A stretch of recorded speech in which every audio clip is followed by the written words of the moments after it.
Hello, dear students. How are you all? I hope you all are doing great. Welcome to your SST class. So, बच्चों, in previous class we have discussed about chapter number 5, and in today's class we will be discussing our next chapter, which is chapter number 6.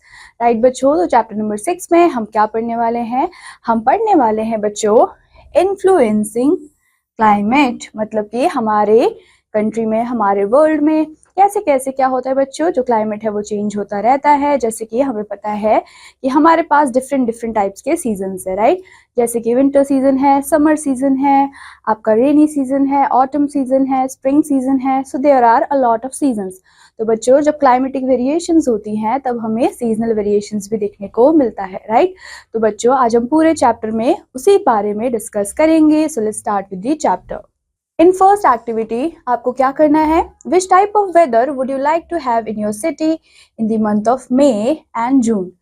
Tick the options of your choice. Right? आपको क्या करना है बच्चों? आपको यहाँ पे pictures देखनी है और आपको ये बताना है कि आपके सिटी में in the month of May and June कौन सा सीजन आपको देखने को मिलता है। तो यहाँ पे आप क्या करेंगे? इन पिक्चर्स को देखेंगे और मुझे सीजन भी बताएंगे।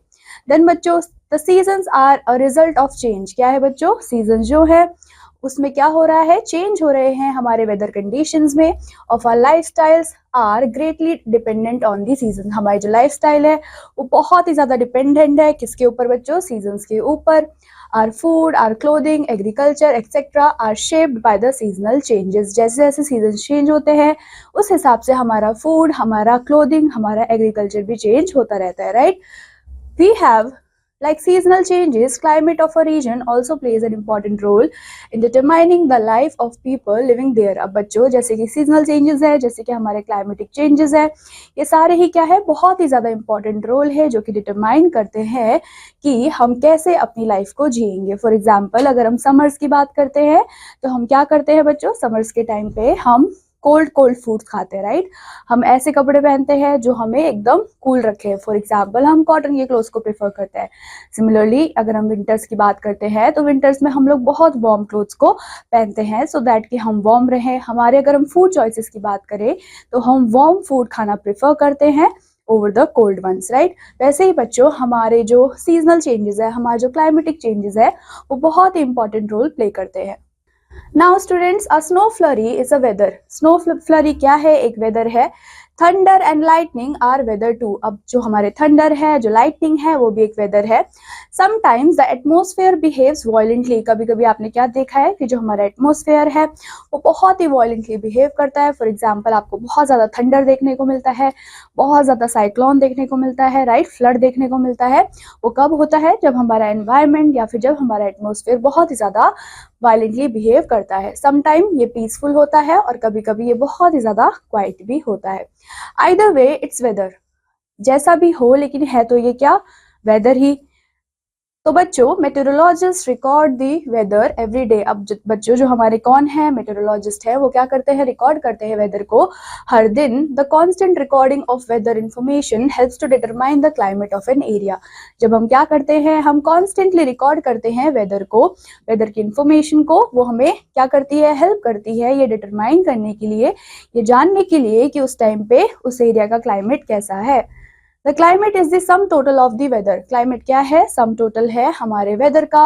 Eight a place over a very long period of time. A place that doesn't get much rain over many years.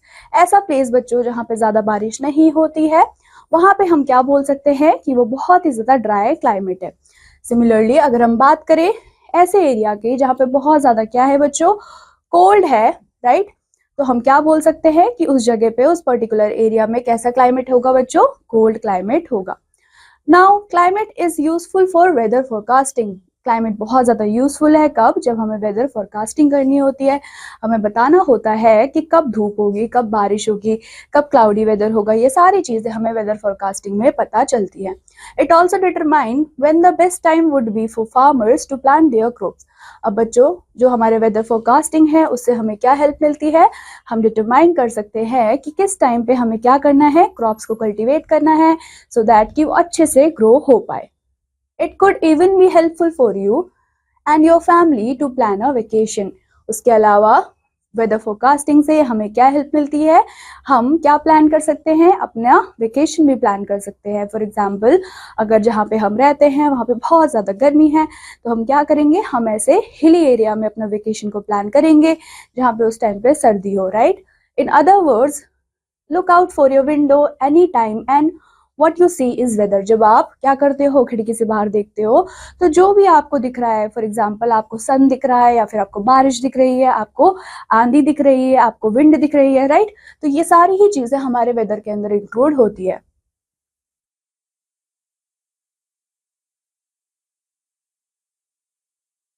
Look out of your window every day for a month or longer. Observe the weather each day and you can determine the climate. जब आप क्या करते हो, जब आप रोज अपने window से climates को देखते हो, वेदर को देखते हो, आपको क्या दिखेगा कि हर दिन जो क्लाइमेट है वो डिफरेंट डिफरेंट होगा, जो वेदर होगा वो भी आपको अलग ही देखने को मिलेगा। Now what are the factors which influence the climate. ऐसे कौन कौन से फैक्टर्स है जो कि क्या करते हैं, इन्फ्लुएंस करते हैं हमारे क्लाइमेट को eight a place. First one is distance from the equator. Equator से कितना डिस्टेंस है वो भी क्या करता है बच्चों, वो भी हमें ये बताता है कि जो क्लाइमेट है वो कैसा होगा, वो समरी होगा या फिर वो हॉट होगा या फिर वो बहुत ज्यादा कोल्ड होगा। ये डिपेंड करता है कि हमारा डिस्टेंस कितना है इक्वेटर से। The sun shines vertically over the equator. जो सन है वो हमारा शाइन करता है कैसे बच्चों, vertically over the equator through out the year. पूरे साल वो क्या करेगा, वर्टिकली इक्वेटर पे पड़ेगा। इसी वजह से जो हमारा इक्वेटर है, इक्वेटर के आसपास का एरिया है वो बहुत ही ज्यादा हॉट रहता है। As we move away from the equator, जैसे जैसे हम क्या करते हैं, इक्वेटर से दूर होते चले जाते हैं और हम टुवर्ड्स द पोल्स आ जाते हैं, तो जो सन रेज है they fall slantingly and they provide less heat. जिसकी वजह से क्या होता है, जो सन होता है बच्चों वो डायरेक्ट नहीं पड़ता है इक्वेटर पे, और इक्वेटर से दूर की जो जगह है वहां पे आपको कैसे टेम्परेचर देखने को मिलेगा, लेस हीटेबल, मतलब कि कम वहां पे गर्मी देखने को मिलेगी। Therefore temperature away from the equator decreases with the increase in the latitudes. इसी वजह से क्या होता है, जो टेम्परेचर है अवे फ्रॉम द इक्वेटर वो आपको कैसा देखने को मिलेगा, डिक्रीज देखने को मिलेगा, विच मीन्स कि वहां पे ज्यादा गर्मी नहीं होगी। सो स्टूडेंट्स, यहाँ पे आपको 3 पिक्चर्स गिवन है किसकी, ये है आपका हॉट जोन, ये है आपका टेम्परेट जोन और ये है आपका कोल्ड जोन। सबसे पहले हम हॉट जोन की बात करेंगे। यहाँ पे क्या हो रहा है, यहाँ पे डायरेक्ट रेस पड़ रही है सनलाइट की, दैट्स वाई ये जोन बहुत ही ज्यादा गर्म होगा।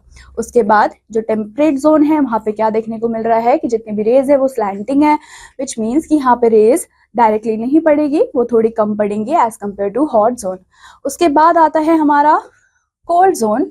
सो बच्चों, कोल्ड जोन में आपको क्या देखने को मिल रहा है, मोर स्लैंटिंग रेज यहाँ पे है, दैट्स वाई जो सनलाइट की रोशनी है वो डायरेक्ट वहां पे नहीं पड़ रही है, इसलिए वहां पे कोल्ड जोन है। On the basis of the temperature 3 heat zones are found on the globe. अगर हम टेम्परेचर के बेसिस पे देखें तो हमारे पास 3 हीट जोन्स है जो कि हमें ग्लोब के अंदर देखने को मिलते हैं, जिसमें से फर्स्ट है आपका टोरॉइड या फिर हीट जोन। टोरॉइड और hot zone between the equator and the Tropic of Cancer and Tropic of Capricorn. ये कहाँ पर है, बिटवीन द इक्वेटर है एंड किसके बीच में है, Tropic of Cancer and Tropic of Capricorn के बीच में आपको देखने को मिलता है। सेकंड है आपका टेम्परेट और मॉडरेट जोन। कौन सा जोन है, टेम्परेट और मॉडरेट जोन। बिटवीन किसके बिटवीन है ये, tropic and the Arctic and the Antarctic circles. यहाँ पे आपको टेम्परेट और मॉडरेट जोन देखने को मिलता है। थर्ड वन इज फ्रिजिड और पोल जोन, जो कि कैसा होता है, बिल्कुल ही कोल्ड जोन होता है between the Arctic and Antarctic circles and the poles. यहाँ पे आपको देखने को मिलेगा बहुत ही ज्यादा फ्रिजिड और बहुत ही ज्यादा cold zone. Now coming to the diagram, यहाँ पे आपको क्या गिवन है, heat zones of the world given है, जो कि आपको ये क्या दिख रहा है, ये इक्वेटर के पास जितना भी एरिया है दैट इज वेरी हॉट, बहुत ही ज्यादा यहाँ पे गर्मी होती है। क्यों, क्योंकि डायरेक्ट सनलाइट यहाँ पे पड़ता है। उसके बाद आपको यहाँ पे टेम्परेट जोन देखने को मिलेगा जो कि हॉट नहीं होगा, वार्म होगा, विच मीन्स कि थोड़ा सा कम गर्म। देन आता है आपका पोलर जोन, जहाँ पे सबसे ज्यादा क्या होगा बच्चों, कोल्ड होगा। इसको इसलिए हम फ्रिजिड जोन या फिर कोल्ड जोन के नाम से भी जानते हैं।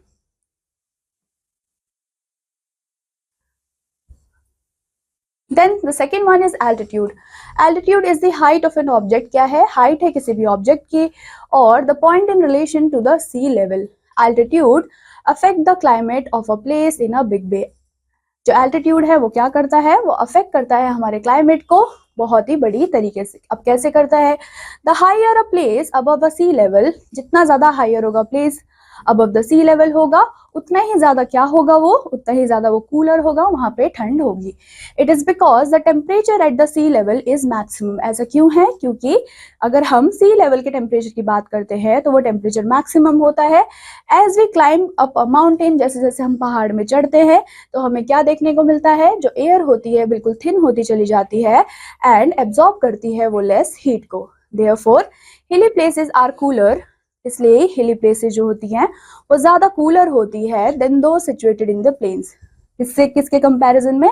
हमारे प्लेन्स के कंपैरिजन में जो भी हमारे हिली प्लेसेस होते हैं वो ज्यादा कोल्ड होते हैं। फॉर एग्जाम्पल दिल्ली जो है वो हॉटर है देन शिमला, राइट? दिल्ली में ज्यादा गर्मी पड़ती है क्योंकि दिल्ली प्लेन्स में एग्जिस्ट करता है और जो शिमला है वो हमारा हिली एरिया, इसलिए वहां पे ठंड होती है।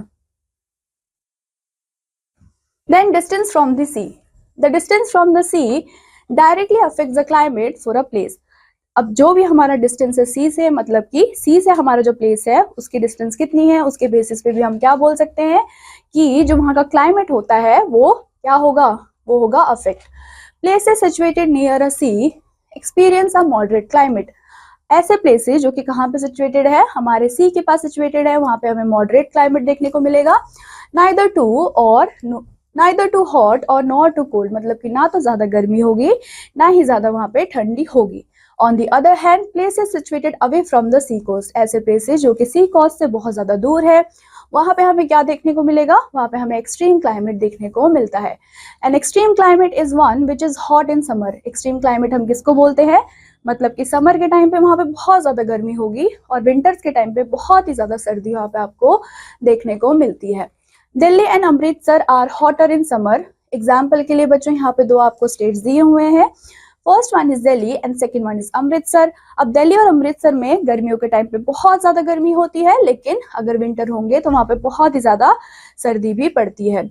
While Chennai and Kolkata situated near the sea, लेकिन जो चेन्नई और कोलकाता है वो हमारे सी के पास सिचुएटेड है, तो वहां पे ना तो ज्यादा गर्मी पड़ती है ना ही ज्यादा ठंड वहां पे पड़ती है। ऐसे ही क्लाइमेट्स को हम क्या बोलते हैं? ऐसे क्लाइमेट्स को हम इक्वेबल क्लाइमेट के नाम से जानते हैं।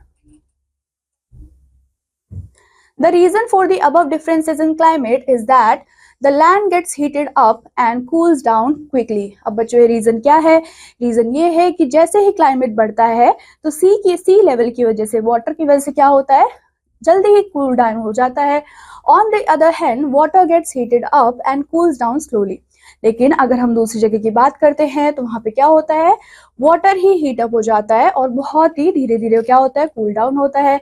Therefore coastal areas do not experience extreme of temperature. इसी वजह से जो भी हमारे कोस्टल एरियाज होते हैं वहां पे हमें एक्सट्रीम टेम्परेचर देखने को नहीं मिलते हैं। वाइल इंटीरियर एरियाज एक्सपीरियंस सच एक्सट्रीम्स, जबकि जो हमारे इंटीरियर एरियाज होते हैं वहां पे आपको बहुत ही ज्यादा हॉट टेम्परेचर देखने को भी मिलता है। Then coming to directions of wind. अब बच्चों विंड की क्या डायरेक्शन है उस पर भी डिपेंड करता है कि क्लाइमेट या फिर वेदर कैसा होगा। Wind blowing from hot regions increase the temperature. अगर विंड ब्लो हो रही है कहाँ पे बच्चों, हॉट रीजन्स में, उसकी वजह से क्या होगा, टेम्परेचर इंक्रीज होगा। किस प्लेस का, उस पर्टिकुलर प्लेस का। While those blowing from cold regions, ऐसे रीजन्स जहाँ पे ऑलरेडी बहुत ज्यादा सर्दी है वहां पे हवा होगी तो क्या होगा बच्चों, वो डिक्रीज करता है हमारे टेम्परेचर को। Sometimes wind brings clouds with them. कभी कभी जो विंड होते हैं वो अपने साथ बहुत सारे बादल को भी लेके आते हैं, जिनकी वजह से हमें रेनफॉल या फिर बारिश भी देखने को मिलती है। Wind blowing from the sea towards the land. जब विंड ब्लो होती है कहाँ पे बच्चों, होती है हमारे सी से लैंड की तरफ, तो हमें कूल एंड मॉइस्ट हवा देखने को मिलती है। These winds often cause rainfall, और इन्हीं विंड की वजह से क्या देखने को मिलता है, हमें रेनफॉल भी देखने को मिलता है हमारे कोस्टल एरियाज की तरफ। लेकिन जो हमारे इंटीरियर एरियाज होते हैं वो कैसे दिखेंगे हमें, वो बिल्कुल ड्राई दिखेंगे, because rain bearing winds lose their moisture. क्योंकि जो भी हमारे क्या होते हैं, रेन बियरिंग विंड्स होती हैं, वो अपने मॉइस्चर को लूज कर देती हैं जब वो ट्रैवल करती हैं डिस्टेंट एरियाज की तरफ। Then the fifth point is mountain barriers. Mountains are also one of the factors which influence the climate of near by areas. Mountains भी क्या है, ऐसे फैक्टर्स है जो कि इन्फ्लुएंस करता है हमारे क्लाइमेट को नियर बाय एरियाज के। When rain-bearing winds from the sea blow towards a mountain or a hilly, they raise up and cause rainfall. जैसे जैसे क्या होता है, जो भी हमारे रेन बियरिंग विंड्स होती हैं वो सी ब्लो से ऊपर माउंटेन या फिर हिल की तरफ आती है, तो उसके से क्या होता है, वो ज्यादा बढ़ जाती है और रेनफॉल को कॉज करती है। But when they descend on the leeward, लेकिन जब वो डिसेंड करते हैं लीवॉर्ड की तरफ तो क्या होता है, दे बिकम वार्म, वो बहुत ज्यादा गर्म हो जाते हैं, वार्म हो जाते हैं, ड्राई हो जाते हैं। सच लीवॉर्ड एरियाज रिमेन्स ड्राई, उसी वजह से जितने भी लीवॉर्ड एरिया है वो ड्राई रह जाते हैं। As they are rain shadow areas, ऐसा क्यों है बच्चों, क्योंकि वो रेन शैडो एरियाज के अंदर आ जाते हैं। Then coming to facts unlimited, तो आज के चैप्टर के फैक्ट्स में हमें क्या गिवन है, atmospheric condition with respect to temperature, humidity, wind, sunshine, clouds etcetera make a weather. अगर हम एटमॉस्फेरिक कंडीशंस की बात करते हैं जिसमें बहुत सारे एस्पेक्ट हैं, बहुत सारी चीजें हैं, जैसे कि आपका ह्यूमिडिटी है, आपका टेम्परेचर है, विंड है, सनशाइन है, क्लाउड्स है, ये सारी चीजें मिलके ही आपके वेदर को बनाती हैं। देन आता है आज का हमारा लेसन एको। लेसन एको में हमारा फर्स्ट पॉइंट है, climate is the average weather in a location. Climate क्या है, क्लाइमेट हमारा एवरेज वेदर है किसी भी पर्टिकुलर लोकेशन का। एल्टीट्यूड जो होता है बच्चों वो अफेक्ट करता है किसको, क्लाइमेट को of a place. Then coastal areas do not experience extremes of temperature. जितने भी हमारे कोस्टल एरियाज होते हैं वहां पे आपको एक्सट्रीम्स ऑफ टेम्परेचर देखने को नहीं मिलते, विच मीन्स कि ना तो वहां पे ज्यादा गर्मी होगी ना ही ज्यादा वहां पे सर्दी आपको देखने को मिलेगी। So students, that's all about this chapter. I hope आपको ये chapter समझ आया होगा and I hope you will revise it. I will meet you in your next class. Till then, take care and bye-bye.